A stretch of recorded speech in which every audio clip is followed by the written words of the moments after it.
After Eddie Brock and Dylan went to Peter's apartment, they went to a diner where Peter started freaking out after Eddie gave him the rundown on the whole Carnage situation.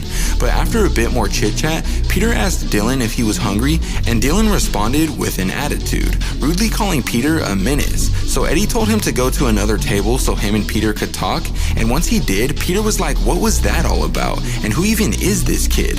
And upon finding out that he was Eddie's son, he immediately realized why he wasn't liked by him. Eddie then revealed that Dylan didn't even know he was his son and actually believed that he was his brother.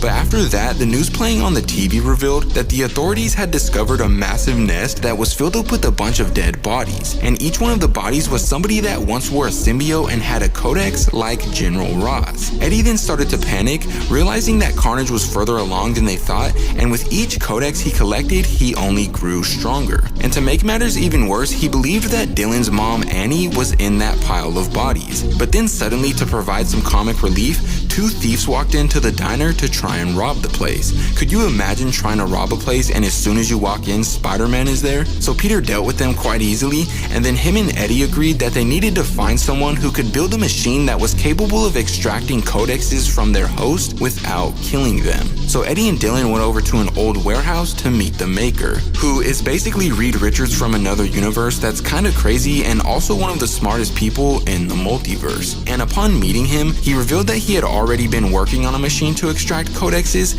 and it was almost done. Shortly after that, Peter arrived with his godchild Normie, Harry Osborn's son, because he was bonded to a symbiote at one point when Norman kidnapped him and put a piece of the Carnage symbiote in him.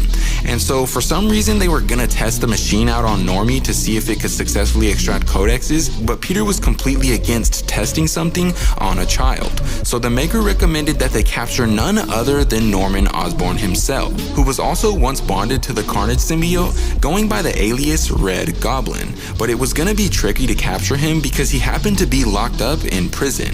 And sadly, that's when our issue comes to an end, but if you want to see what happens next, let me know in the comments down below.